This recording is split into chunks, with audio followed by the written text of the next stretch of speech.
Il maxi intervento di San Lazzaro piomba in commissione urbanistica alla presenza di cittadini e residenti delle aree interessate e inizia a delinearsi un percorso impostato su due tracce ben distinte. Sul versante dell'area ex Campagnolo pare che si stia andando verso un deciso no da parte dell'amministrazione ai progetti proposti dai privati, mentre sull'area Pengo l'iter è un po' più complicato.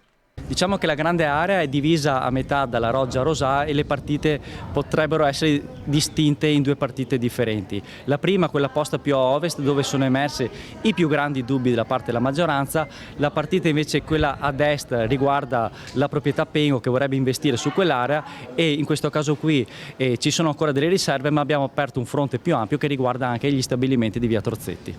Il Comune è infatti propenso a trattare con la proprietà se sul piatto finirà un progetto di rigenerazione urbana negli ex stabilimenti di via Trozzetti.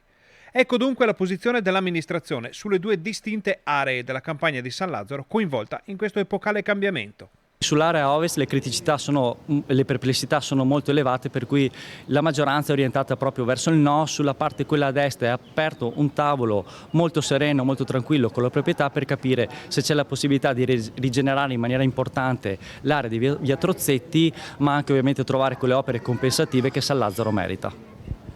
Qual è il prossimo passo? Il prossimo passo è il dialogo ovviamente con la proprietà per quanto riguarda Pengo, gli step successivi invece per le altre istanze è quella della conferenza dei servizi. La conferenza dei servizi verrà convocata nei prossimi giorni, probabilmente già entro lunedì, ma se ne riparlerà a settembre, quindi c'è tutto il tempo per impostare un percorso.